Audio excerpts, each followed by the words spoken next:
Time to get started here, and welcome September, everyone. And thanks for joining us on this Friday. And we'll get started right off here and get your Friday started and on to the weekend that everybody's looking forward to.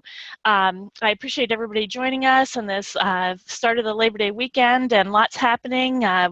We flipped the calendar, and more to come on that in our Directors Weekly this week.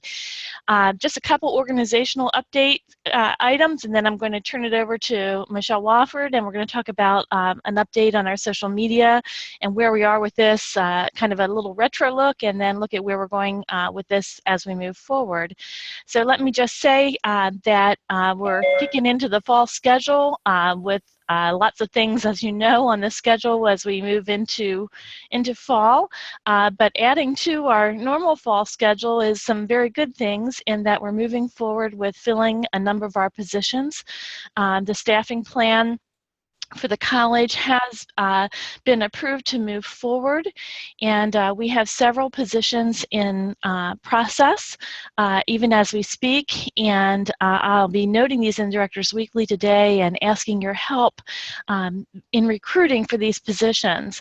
But we currently, just this week, have bid our farewell to Judy Kling in the Newcastle County office as she retires after 14 years with us, and we're welcoming Carolyn Del Vecchio, who worked with us in the Military Kids program, and she will be taking on the staff assistant role there, which largely is focused on the 4-H program in Kent County, and we look forward to having her work with us in that role.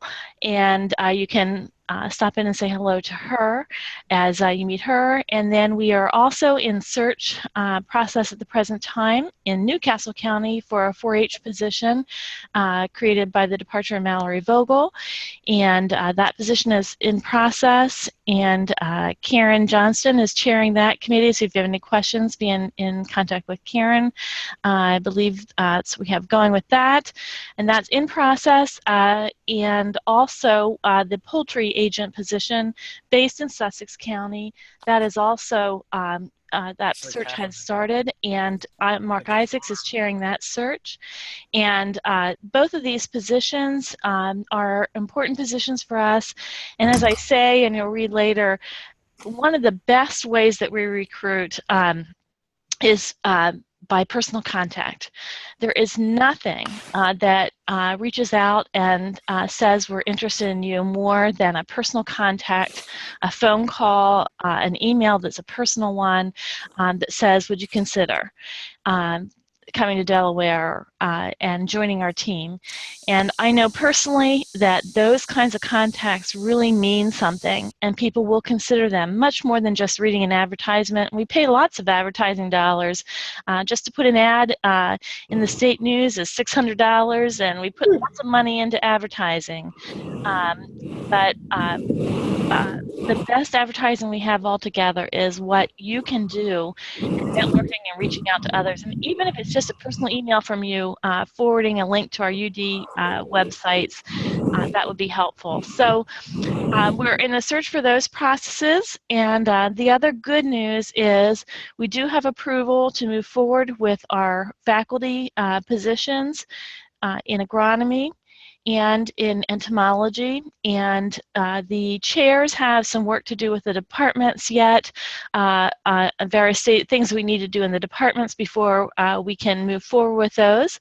I am sharing with them those of you who have expressed interest in those search committees, and they will be preparing to identify the search committees. They'll be chaired by a faculty member, and we'll move forward with the search process while we address other issues that have to be addressed before we can actually do the hiring process. But we are going to move forward with those as well. So we're starting off the fall with, I think, a very exciting place, and we really do need a whole team effort on these things, as well as the routine things we do as we come to fall. Although happy to say it doesn't feel like fall, and at least for this weekend, let's enjoy what there is of summer and all that it has, and hopefully that Hurricane Hermine won't have a lot of impact up here on our coastline and on our activities, and we can enjoy what there is of a summer, and I imagine a couple weeks yet of summer that we can enjoy. So does anyone have any questions for me regarding positions and searches, or any other happenings that you'd want me, organizational happenings that you'd want me to touch base on at this point in time? I'd be happy to respond to other questions that you might have of things that are happening. We've all had busy summers, and just things that I might comment on to bring anybody up to date on anything. But that is where we are on our search process. I just will say, I know that there's one other thing that's new this week, and I want to comment on it. Regarding our program coordinator positions, there has been some discussion about, and I need to, program coordinator positions. We will continue with our program coordinator positions. There's been discussion on those positions as it relates to the new Fair Labor Law that goes into effect in December. And many of you might not have been involved in all this. I'm very happy to say that our extension agent positions have been exempt from that, and that's we're seen as teaching and considered in the teaching category on that. We've had a look at the program coordinator position. The program coordinator position is not going to be exempt, but it is going to be considered non-exempt but professional, and this is temporary. At this point, it's not final, but that's the latest on this is a meeting that I had yesterday.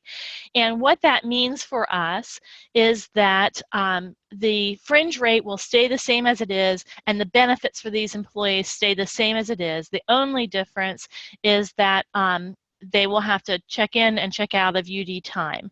And for our program coordinators, I think that's appropriate that we make sure that we're maintaining the adequate number of hours because they're non-exempt, and that we're not requiring of them the same amount of time that we're doing for professionals, given the salary that we're providing for the coordinator position. So I see Amy typed hooray, and absolutely hooray. I need to say that this is where we are now. It's done in light of we're a very unique class in terms of the number of positions we have in this category. It's not finalized, but it looks very much like this is where that will go, and that's the latest that I have as of this week. So we'll move forward with that expectation, and if something changes, I'll let you know, but that's where we are with that. So that's the latest on I think that's the latest updates and key things to let you know about. And at this point, I want to thank Michelle Wofford for the work she's been doing. I want to say especially thanks for all that she's done, along with many others, to help us with our state fair. We had a great new exhibit, clean and neat and white and green and splashy at the state fair this year, but also a lot of social media at the fair this year. And Michelle originally had a fellowship to work with eXtension about social media, and that was about 2 years ago, I think. And at that time, worked with communications about how we might proceed with the social media plan, and together, along with Christy and Adam and our innovation team, which wasn't called that at the time, put together a plan about our social media efforts, and we've been following that, and we've made some tweaks to that, and we have the process that we've been using. And I think over the last few months have been re-looking at that and saying what's working, what's not, how do we want to proceed, and where do we want to go. And this is a constantly changing issue, as you know. And so, Michelle, I'm going to turn it over to you now to give us some feedback on how it's been going and where we're going next. Hello, everybody. Happy Blues all day. You like my new look? I think it's a big improvement. I just had to start with that because I bought that because my grandson is coming down next Tuesday and staying with me for a week. So I thought I would introduce him to UD. So hello, everybody. As Michelle said, this is going to be, so I'm going to share my screen. I got to do that. Let's see here.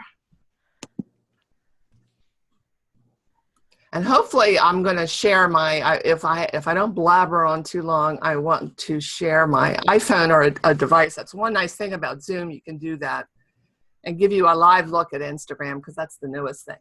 And let me go here and slideshow.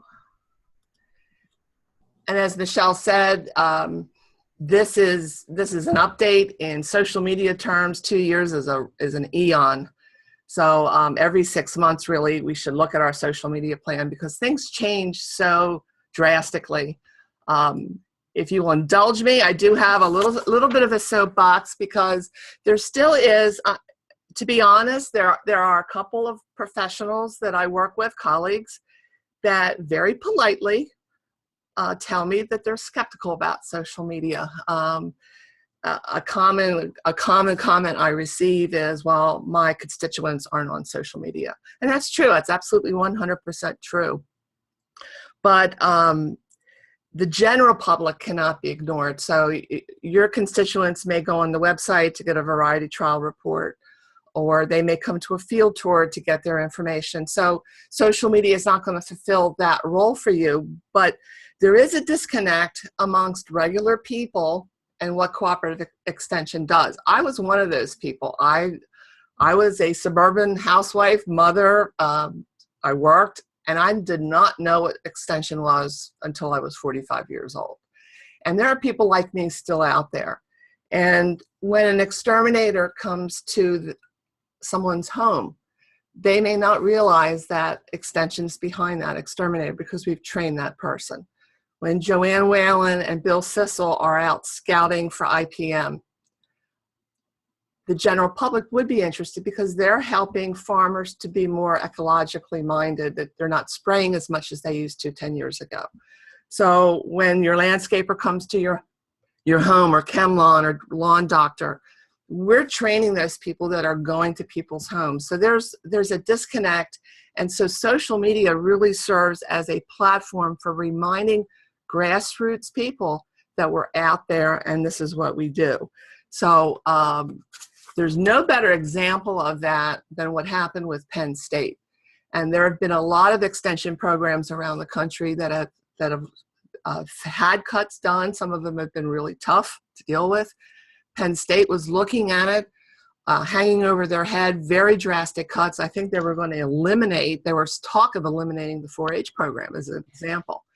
And what Penn State did is, Penn State has a very strong social media platform. They have a lot of accounts. And they actually went on social media with this program called Think Again, with the ag being emphasized. And they were rallying the troops. And when the public hearings came, those public hearings were like a Senate or congressional hearing. There was a long table, and the public would come up. There was a wall of legislators, and the public came out of the woodwork to say, we need extension, and here's what extension does for me, and this is why it has impacted my life. So that messaging really does need to continue. Even though your specific audience may not use social media, we can't ever lose sight of the fact that we have to keep reminding people that we're out there and what we do. So enough of that. The other thing that it's really important is social media now, in 1964, when the Civil Rights Law was enacted, social media wasn't around, obviously. It is a layer. It's a very influential part. It is considered now mainstream media, along with traditional print and broadcast media. So social media does allow us to click that box and say, yes, we've gone a little bit of an extra step in using social media to attract new audiences.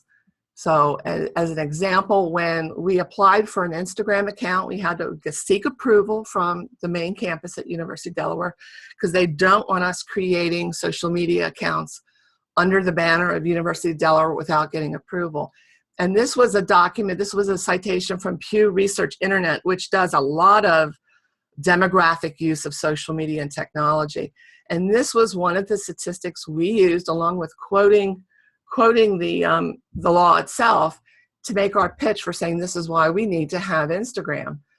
Hispanic audience is 38% is using it, and of course African Americans are at 47%, and this was from 2000, I think 14 or 15. So this allows us to reach a new audience. So this is one of the things we did. Again, the use of internet, the use of smartphones, and again, Pew Research Center has extremely wonderful stats. They break it down every which way you can think of. So if you ever want to go on there and look at some of their reports, it really does, it allows you as the agent, if you ever do go through a civil rights audit, and I did that in 2010, and that auditor will come to you and they will say, what are the call letters? Then she came to me and said, what are your media lists? Let me see who you're sending out to. Or what about minority-owned radio stations and television stations? And I knew those call letters, and I had to have known them. They will ask you this. They will ask you if you know the demographics of your county. And then if your attendance isn't matching up with that, they're going to ask you why. And they're going to ask you, well, what have you done to reach out? So social media isn't the be-all and end-all, but it does show that we're making a reasonable effort. So here's where we are. We have the Cooperative Extension is on 3 social media accounts, and then we parlay with the Canner. The Canner College has one channel, and we have a playlist. So we're right now on Facebook, a little over 1,000 fans. And these primarily are family members. I'll show you a glimpse of that. But this is moms, I would say moms and dads and grandparents are on here. That's mainly our audience there. On Twitter, we have 1,000, it just actually went up to 1,043. But here, it's a completely different audience. Lots of legislators. Every elected official has a Twitter account. Every reporter has a Twitter account. Our funders, our agencies, like-minded nonprofits, industry. And we've been on there only since 2014. On Instagram, we've only been there 6 months, or actually, I take that back, we've been there 8 months. We have 212 followers. That's pretty good for 8 months. And here, this is younger people and a more diverse demographic. And then on YouTube, we currently have on our playlist 40 videos. And so far, I tallied them all up the other day. We had 17,133 views. The biggest view on that was Bob Mulrooney and his nematode. That was the highest one. Soil test, I think the soil test, how to analyze the soil test came in second. So that's constantly growing. We run parallel social media with Delaware 4-H. And this is typical. Some states can put it all together as one, but this is more typical. National 4-H, of course, has its own branding, has its own emblem, and this is what most Cooperative Extension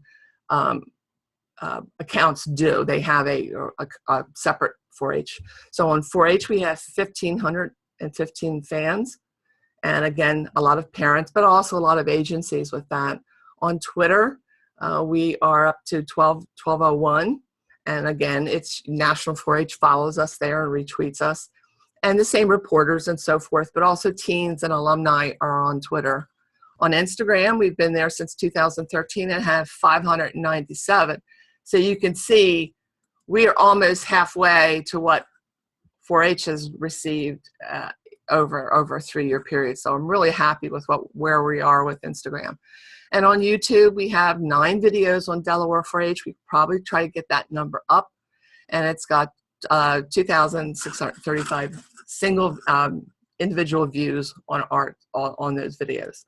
So together, when we combine them all, this is where we are, and it's respectable. The real challenge with social media now is Facebook. In the 2-year period, Facebook has really changed the game, and it's tougher to get noticed on Facebook. And there's ways here that you can help us. So this is kind of what I'm pitching today, is our just a forum for some ideas. And and then there's the individual account. So I selected these 4 individuals because they're becoming very, very active on in this case, Twitter. And Nathan Klajeski, I'm going to go further. But here, if you are so inclined, you can go on to social media, create your own accounts, and you can mention us if you are doing something work-related.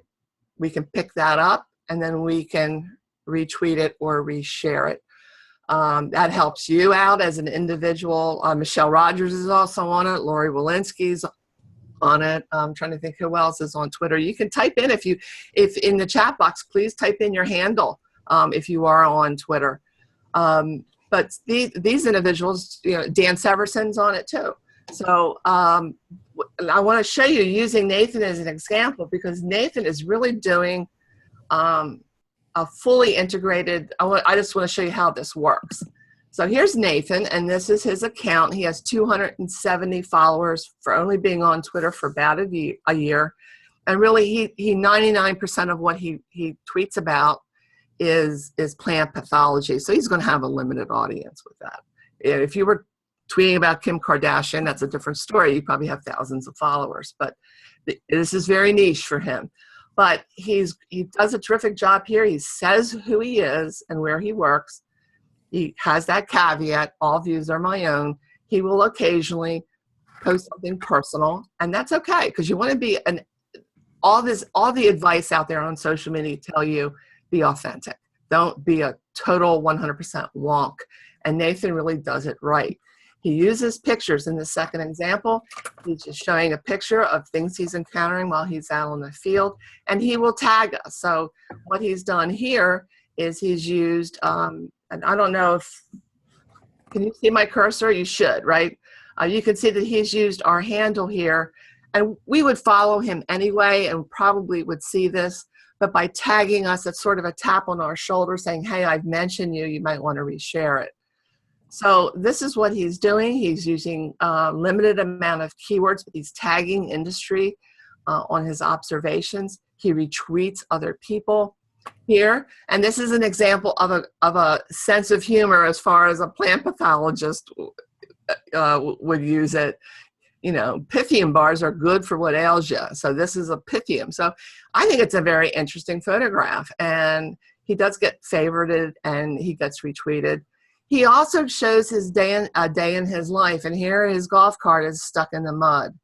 And this is the kind of stuff that people relate to. It makes you as a social media poster or a contributor a lot more human. It's still work related, but in this case, he tagged me, made sure I wanted to see it. So this is to me is an ideal balance over here, and this is showing you. Let me see if I can minimize myself here. I'm looking at my own picture. Yuck. Okay.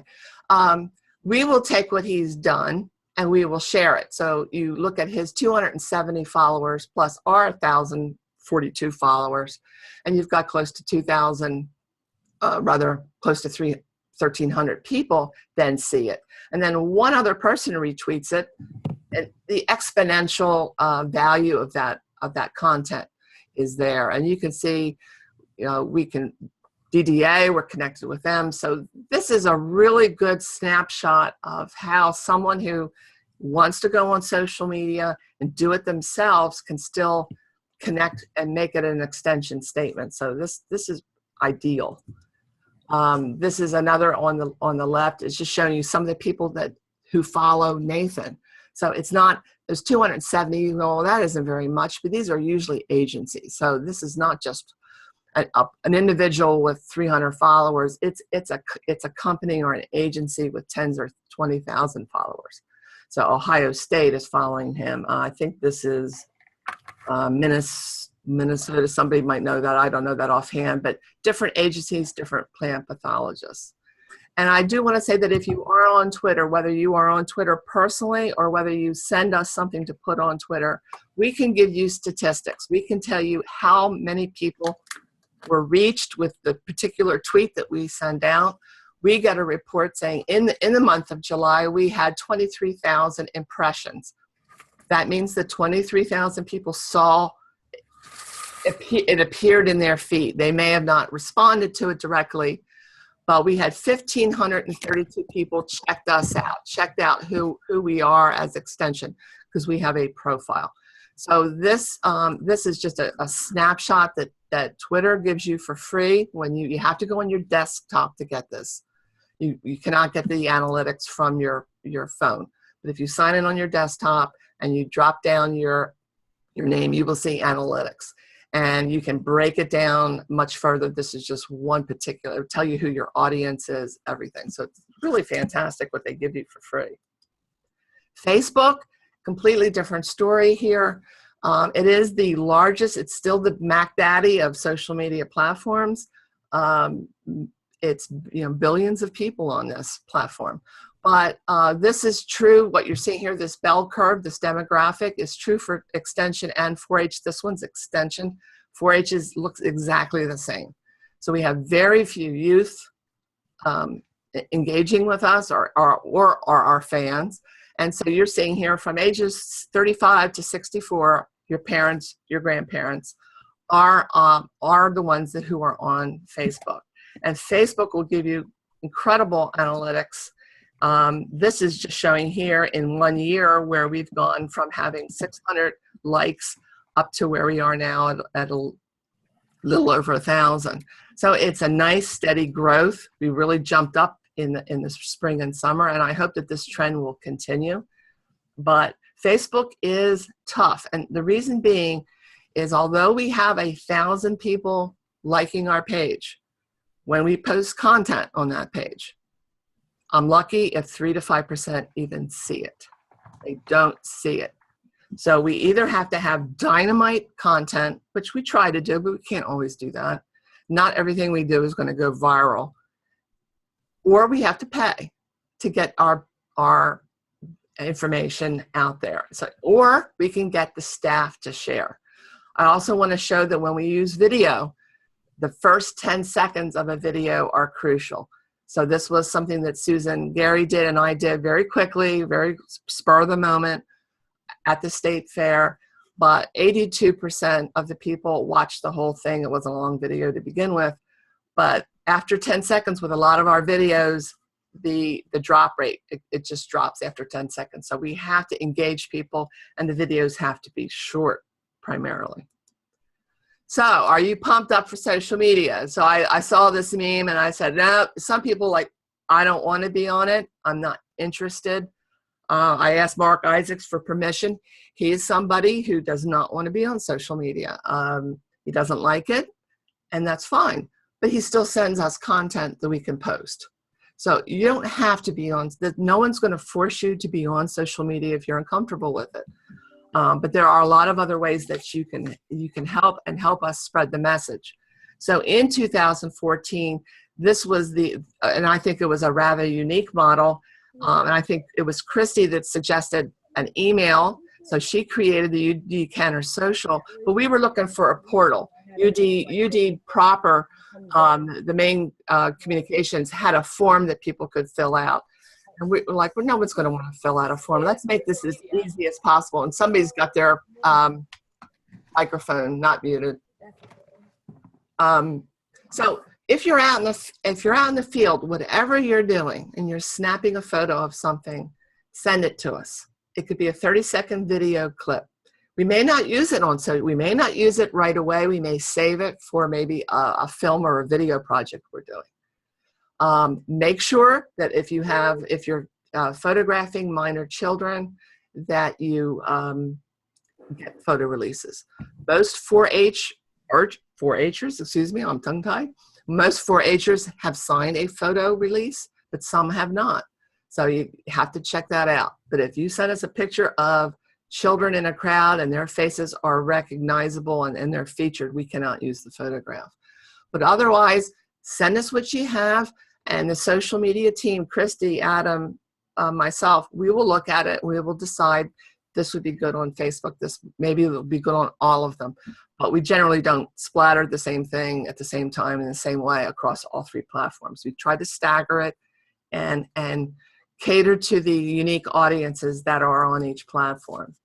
So what we'll do is we're looking for informative photographs, good quality photographs preferably. So we want to see those funguses, fungi, and diseases. We want to see short videos, 15 seconds. You can really pack a punch. Hopefully I can have time to show you how that works on Instagram. Please get in touch with your volunteers, your master gardeners. They can provide content. 4-H leaders, your master food educators. Not only can they provide content, we want them to engage on the page. We want them to make a comment. So this is the thing we want to do. We will reject photos of children, and even if there are 4-H, I think a couple years ago, one 4-H staff member sent us pictures of the kids going on a retreat to the beach, and the children were in bathing suits. We're not going to put children with, it just wouldn't do it. Even if they have photo releases, I think that's maybe crossing a line there. So we'll look at everything individually. If you're taking pictures of your event and there's a lot of empty seats, try to crop that out because it makes it look like there's low attendance. And any dark or grainy photos. We really don't need any more PowerPoint pictures of staff in front of a PowerPoint screen. That doesn't really tell a good story. So we do need your help. We want you to look for that ladybug. And we want you to, and this is how, and this we're talking mostly now with Facebook and also with Twitter, but everybody will go on to Facebook and they'll like the post. And that is, it's better than nothing, but it's the least helpful. It really doesn't help us. The next thing you can do is to go on there and say, hey, that's great, or congratulations, or way to go, or anything, but a comment. Think about your own personal Facebook account. When you comment on something, when my friends comment on something, I see it. My sister commented on a CNN story. I see it. So when you're commenting, your friends on your timeline get a chance to see that you're interacting with Extension.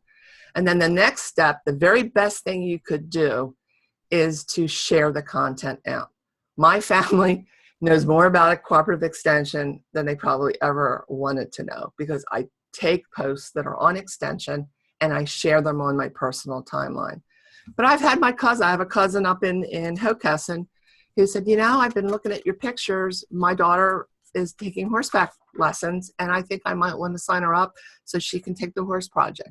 So people do see it, and this is where the exponential exposure comes from. So you don't want to do it with every single post, but if you can go on, if you have a Facebook account, if you could go on, please like our page, and every once in a while share something that you think would be interesting.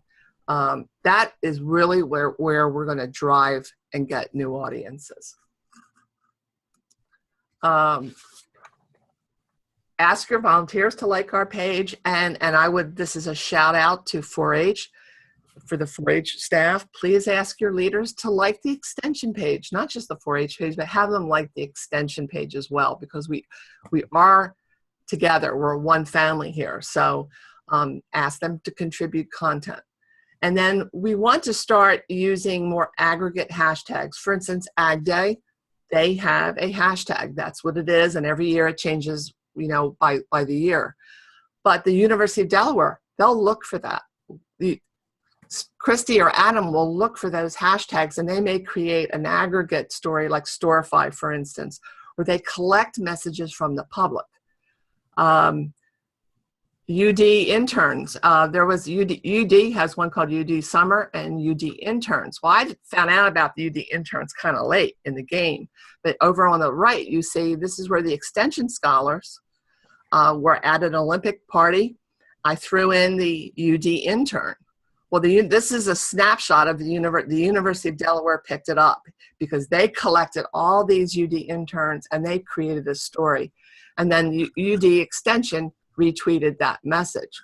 So it got picked up. This was from UD Communications saying, hey, you've been quoted in our story. If we didn't use that hashtag, again, you don't have to know that. We as the team who are posting have to know these hashtags. But I do think that we need to look at when we are holding events, whether we want to tell our attendees that we have a hashtag for them to use.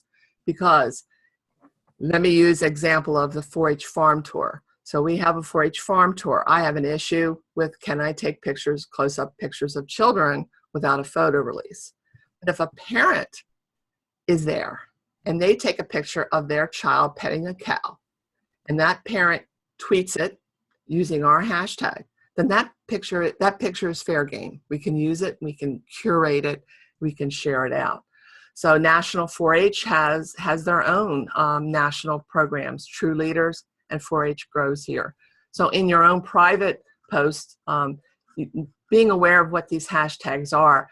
But I think as a team, our social media team has to, communications team rather, has to look at whether or not we want to put UD extension or UDEXT, I'm sorry, that should be UDEXT without the extension. UDEXT and Delaware 4-H might be something that we include on our collateral materials, our flyers, our brochures, to encourage staff, if they're going to a Master Gardener workshop and they learn how to make a hypertufa pot and they take a picture of it and they go, oh, look what I made, hashtag UDEXT. We can curate that. We can use that and then share that out. So it's social media gold when we can use actual testimonials from people who attend our events. So here's the 3 ways that you can help. You can be a creator and a campaigner by sharing your content with us and using the social media portal. Thank you to everyone who's doing that so far.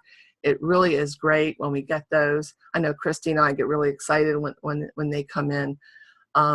You can do it though via your your own personal social media account. We also want to hear your ideas for campaigns, themes that you might use, and we'll go over those in a little bit. And then whether you're on social media or whether you're on all the platforms or not, if you can share our content by encouraging people to follow our content and sharing it, that really, really helps. And then encourage other people to share what their extension experiences are on social media. And here are the 2 hashtags that we've been using consistently. But I'm thinking that these might actually want to be, if you're giving a presentation, for instance, DNLA had their landscape trade show here at Carville 2 weeks ago. And Sue Barton, to use an example, she gave a quick talk in the meeting room, and then everybody went outside and went on the tour. Nancy Gregory did it. Brian Kunkel did it. Maybe a slide just saying, hey, if you're going out there, because people are taking pictures, and maybe they're taking pictures just for their own purposes, but maybe they're sharing them on social media. If they're sharing them on social media, we would really like them to use these hashtags, because then we can take advantage of that. Content ideas, I also want to tell you that we can repeat things. Adam wrote a great story about Gordon's research on hollow heart. He wrote this last year, but it was National Watermelon Day a couple weeks ago, and Christy posted it. So it can be repurposed. It doesn't have to, we don't post it once and forget about it. So this is an idea of taking something that's still relative, and it got a brand new audience of 392 people. That's on top of whatever it got originally when it went out. So we can do that. And here's just some ideas, and talk amongst yourselves in your program. We've talked about the Master Gardener Minute. It could just be a quick talk, something about this is a weed, 50-second food safety. The double consonants are catchy, just like throwback. But a day in your life. So what kind of things do you do? Everyday normal things that you think are boring or routine, your regular audience is going to find very fascinating. Shout out your volunteers. Maybe focus on a volunteer once a week and thank them on social media. All of his or her family will share that all over the place. So that's the kind of thing. The possibilities are endless. So we really do Christy, Adam, and I are very interested in your ideas and seeing if we can't put them in place. Here's one example of an integrated social media project. The Master Gardener had an open house here last month. The last 2 years, it's been a very popular event, but the last 2 years have been, I would say, a lighter audience than we would have liked. So this year we tried a couple of different things. This is here, the traditional print ad, and Tracy created this, and I think she advertised in Western Sussex and maybe the Cape Gazette. Probably paid a couple, like Michelle said, you're paying a lot of money for these ads. Running this ad in the Cape Gazette, Tracy could probably type that in, but probably a couple $100. Well, we put it out on social media for $20, and it reached 3,000 people. So occasionally, you don't want to do this all the time, but what we did here is we created memes, and basically what a meme is a photograph with some artsy text across. So the Master Gardener Open House had a lot of features going on. There were mini workshops. There was a children's garden. There was a bee hotel down here at the bottom. People came to this event just to make bee houses. So we capitalized on that. And so instead of just posting it once on social media, we staggered these memes, about once every 2 or 3 days at different times. We also did a video down here at the bottom. You'll see we did a 120-minute video, which is what you're allowed to do on Twitter. This went up on Twitter as it's like, hey, this is coming up. Ag Day, Canner has done this also for Ag Day, kind of like a wet your whistle promo. So this went out on Facebook and Twitter. We then, we did a live teaser. I ambushed Tracy. She was setting up for the Master Gardeners, and I literally ambushed her and said, hey, can I get you to talk about what's going to be happening? So this was a live Facebook stream that we did. It's still there, so you can look at it. And what's nice about the live streaming on Facebook is it will archive it for you as a permanent video if you so choose. And kind of like, hey, these are some of the things you're going to see at this open house. This is really going to be cool. We had a whole array of photographs on Facebook. And then we actually did a live broadcast during the event. I don't know whether this had anything to do with it. It was one of the hottest days of the year, and we had one of the best crowds we've ever had. So this is a way of promoting your event ahead of time and just getting people excited about it. This is another example of a meme, and again, this is a photograph that we have the rights to, in this case, Community Creative Commons, or something that we take. And in the case of Dining with Diabetes, it was in English and Espanol. We make this the meme, but we actually put the language in Spanish and in English. So again, we're trying. I don't know what the attendance was for that, but again, I want you to take a look at this though. We had Fred May, we had, I think, 4 Master Gardeners like this, and it was shared twice. Like to see this. If people are going to find out about Dining with Diabetes, we need to have our staff in here sharing this, because that's how they're going to see this event. Because unfortunately, when I post this on Facebook, the 1,000 people that like our page, it's very disheartening when only 30 people will even see it. They won't even see it. It won't show up in their news feed. And the reason being is if you see something on Facebook and you are looking at your feed, for instance, let's say you're looking at Starbucks and you like it. Facebook goes, oh, Michelle Walford likes Starbucks, or she likes cat videos, or whatever it is that I like. When I interact with any of these 3 buttons, Facebook says, Michelle's interested. We're going to show her more of it. If these things appear in your feed and you look at them and you go, oh, that's nice, I'll have to keep that in mind, but you don't interact with it, Facebook starts to calculate that you're not so interested in what Cooperative Extension has to say. And then you don't see it in your feed. You can always go to the page and find it, but it's not going to appear in your feed. And this has frustrated a lot of page managers, and it's forcing us to to produce content that people are going to share, that people want to see, but occasionally we can boost the post. And it's you can get hundreds of new people seeing it with $5 or $10. It's pretty amazing. So here, video rules, and just telling you that on Instagram now, it used to be 15 seconds. Now you can go up to a whole minute on Instagram, but you can do short and impulsive. You can do something informal, or if you're going to go on YouTube or upload something on Facebook, you can have it planned where you've done a script and you've thought about it. So, but anything goes here. And we don't always want to just always do formal policy pieces. We want to show we want to show the people behind Extension. That's what's going to make us resonate. So keep it horizontal. That's my mantra. Again, University of Delaware 2 days ago, live fed their welcome event.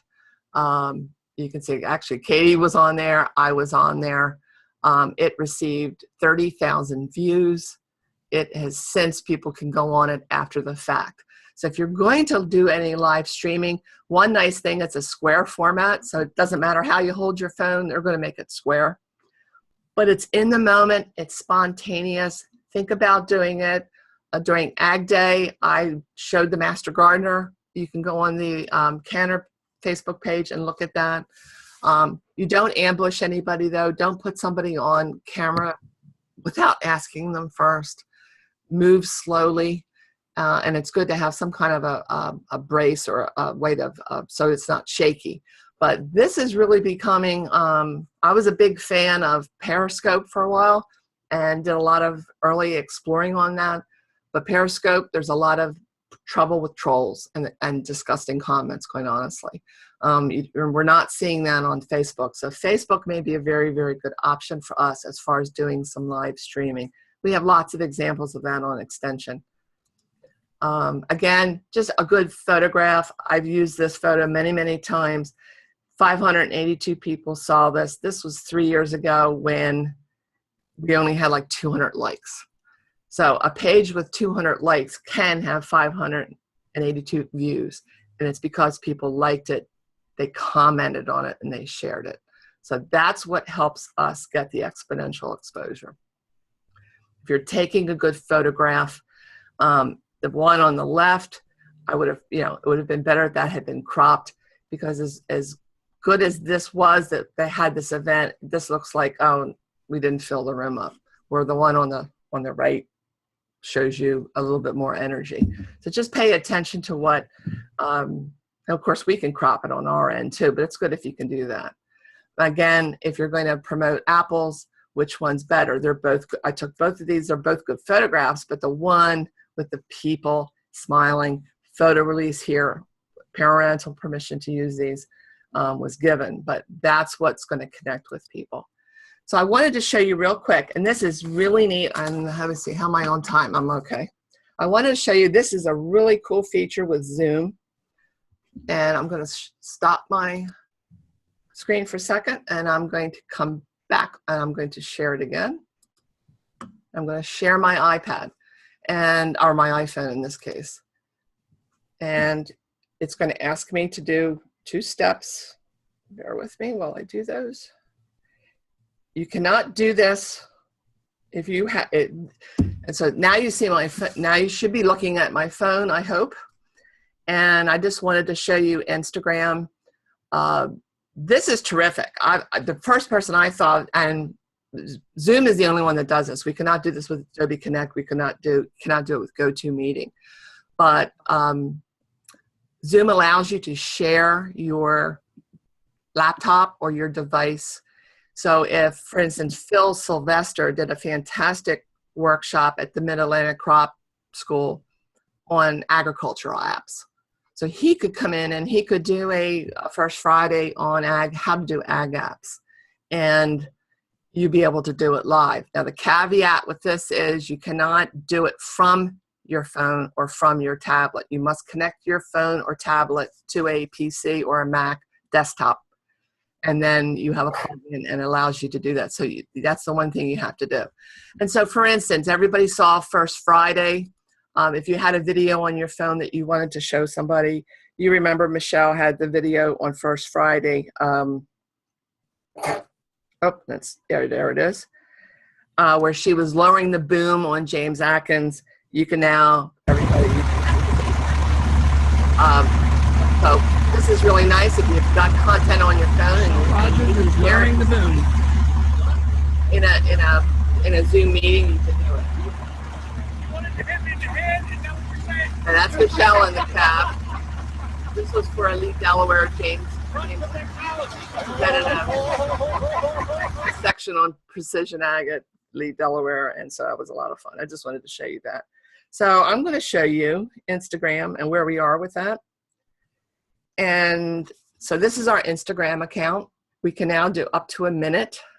So we use it to, for instance, advertise the Serve Safe class. There it is. I think she is. We can use it. There's Carrie took a picture of this Solidago. It's gotten 22 likes already in 22 days. I mean, in 2 days.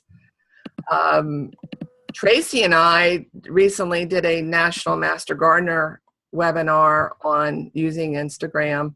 And let me see if I can find the actual. So we showed them how to use Instagram and how it could help. We are using Spanish and English hashtags for this. And I wanted to show you, this is an example of Tracy who does not have an Instagram account. And it's hold on a second. This is one of the things it does. It lags a little bit behind. I'm going to have to stop sharing. I've got to go back and share it again. And I think it's because I'm on wireless here.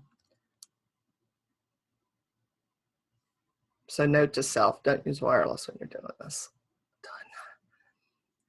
Okay. So I want to show you a video, the Master Gardeners. It's not showing me all of it. It does this once in a while. It doesn't show full content. That's too bad. There was a video on here of children making compost, and so Tracy shot it, and this happened. So this is a bad thing with well, here's a video of sheep. So there were 69 views on that.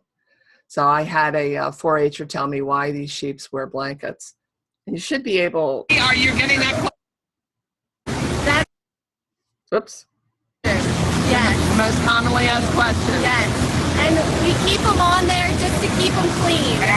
So they've been washed and groomed for show. And come show day, we'll take them off. But until Tuesday or Wednesday, just to keep them clean. They wear the blankets, and they're very cool. They're made out of cotton. So that's that. You can get an idea. There was a video of little children in their hands making compost. It was really cute. Tracy took it on her cell phone and sent it to us, and we put it on Instagram. And their faces weren't there, but it's just every once in a while when you connect your cell phone to Zoom, it doesn't put everything up. So I don't know why that is. But anyway, I just wanted to show you, we are using, this is an example of where we've put Mariposa, which is Spanish for butterfly, Jardín. So in addition to English, we're using Spanish language. And because there is a Spanish audience that are searching Spanish hashtags. So if we're not there and we're not doing that, we've lost the opportunity to reach that audience. So this is our newest technique, our newest platform. So I just wanted to show you that. And with that, I'm done. Let's see if there's anybody has any questions. So there's lots of comments here. I'm going to put my video off. So can everybody hear me?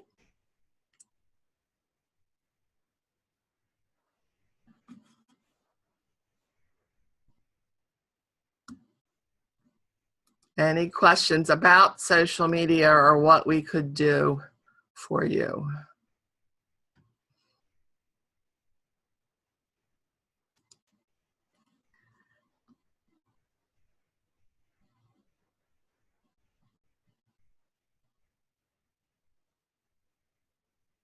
All right, everybody's got their microphones mute, so it's very quiet, very quiet.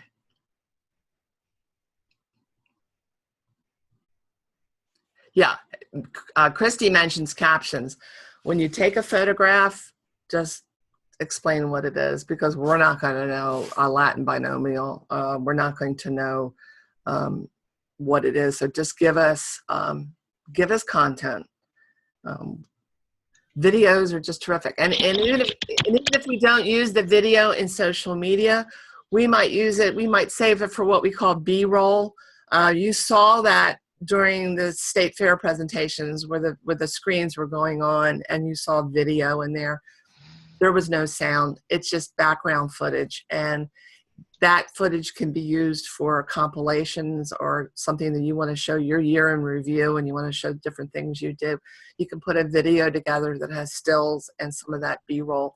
So that kind of video that's 15 seconds long can be gold. So don't toss it away, save it. Any other questions? Any comments? Michelle, this is 2L, Michelle. Yes. Sorry, I got locked out of my computer. I'm on Alice's now. Mine locked up just as I was trying to get unmuted here. Thank you. This has been really, really wonderful. And you do such a great job of moving from screen to screen and from app to app. And we could all take a class on just how you do that to present that. But your presentation itself was wonderful too. So we really, really appreciate that, and lots of great ideas. One question I have, one thing that I particularly picked up on is the hashtag UDEXT, and there really is a good opportunity for us to think about how we put that on our publications and so forth. So what would it be? What should we put on our publications? What would be the wording it might say? Repost us using hashtag UDEXT. Yeah, I think people, I think those that are social media would even know what that was to begin with, would already know that. So I don't think you have to put too much on there. I think if you just put, please use hashtag UDEXT and hashtag DE4H on your social media. I will tell you that people will say, oh, you don't use hashtags on Facebook. Yes, you do. National 4-H wants us to. They are looking for that, because they're having a whole marketing. I'm going to go down to New Orleans next month and learn more about it. But they call it curation, and it's earned media. It's a gift for us. So anytime anybody does something, and we don't have, if it's bad, we don't have to put it on there. We want to take what the people are saying about us. Oh, I had such a great time at this Master Gardener event. Boom, we can share that. It's a testimonial. It is gold. The one thing I did not mention here, because I think we need further discussion on it, is I attended a social media law and ethics webinar, and I forget the name of the attorney from Arkansas, because a question came up from a number of people. What do we do about photographs at public events? And can we use them on social media? And his answer was, the law has not caught up with social media. He strongly advised that we have a disclaimer on everything we print. Promotional video and photographs may be taken for promotional purposes. And that is going to rule out 95% of potential problems. People go to Ag Day, they if they saw a WBOC reporter there or news journal and then took crowd shots, there's a reasonable expectation that media might be at a public event like that, and we can take pictures of crowds. But does the public mind if, Michelle Wofford shows up at a pruning workshop? Do they expect to see their picture on social media? Maybe not. Do we legally have the right to do that? Probably. But if we were to put a one sentence statement saying that Danielle Quigley used to do it, she used to have signs that she would put out on Ag Day that said, photographs may be taken at this event if you don't want your photo used. So we have to discuss that further. I think it's something that we have to be mindful of. I do know that, now I lost my train of thought, but that's something that I think we have to be careful of. What I wanted to point out was we had a daycare, day camp rather, 4-H day camp, and Jill asked me to come down and put it on live, showing it live. So I did that, but there was a parent who didn't want her 2 children have their picture taken, and she didn't sign the photo release. So I'm like, what do I do? Do I not show that side of the room? Do I pull this? What do you do in a case like that? So we went up to the parent, and she was like, oh, it's fine in a crowd. She just didn't want close-ups. So you have people that say, no, I don't want my child on social media. But if they're on a stage and they've won something, the parents are fine with that. It's just that they don't want it close. So you have to have conversations about this, particularly when dealing with youth. We have to be very careful how we use photographs. Okay, agree. That's always been the case with youth, that we have to be particularly careful. But with fungi and plants, that's not such a legal issue. But I think you did a great job of showing, and we have some staff that are doing great work with that. And thanks for sharing and highlighting the many ways that our staff are doing this, and that we can be involved. And even if staff don't want to do it personally, shipping it off to the address that we're still doing, the CANR social address. Is that correct? Where everybody. That's correct. Do you want to repeat that for everybody? Yes, let me, or maybe Christy could type it in, or let's see, I can find my keyboard here. It's UDAR. UD Social. Yeah. And that's where we're doing it. And you can, if you add that to your contacts list, because then you could text it. You could text it. Or you could email it to us. A couple questions. I think Maria said, what might be the first steps if she wanted to come up with an campaign on, saying, choosing health insurance? So that's something that we could all discuss together. I think maybe we have a series of questions that people ask about choosing health insurance. I think memes would work well with that. So are you confused about the choices in healthcare insurance? And then that would be a meme that would appear on social media. And then underneath of that would be, well, we have the answers, with a link to the resource. We could do interviews with people who've taken your course, Maria, and will come and say, I am so much more well-informed now. Definitely, if you get a chance to take this, take it. So 40-second video of someone who's taken your program will be a wonderful way of, we could do a slow release on something like that and just keep that in everybody's mindset. I think,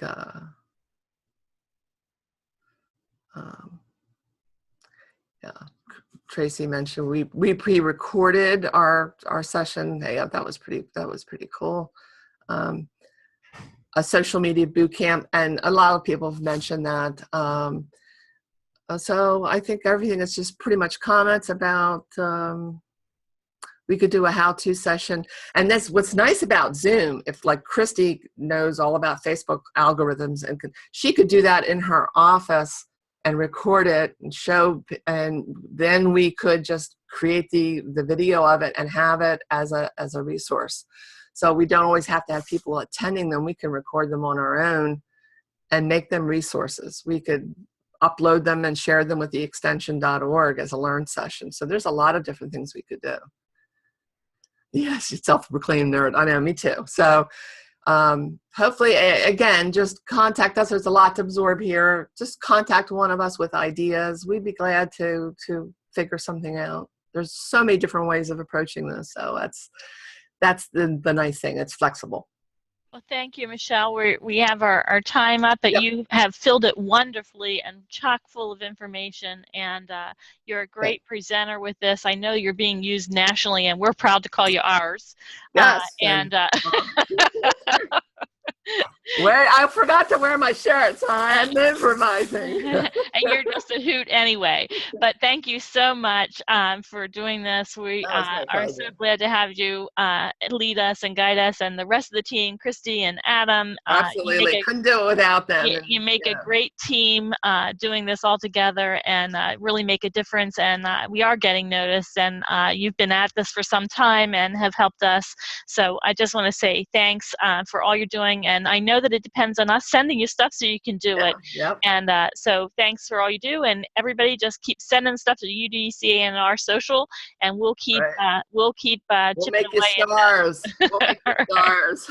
Thanks, everyone. Have a great Labor Day Take care. weekend. Thanks, everybody. Mhm. Bye-bye. Bye.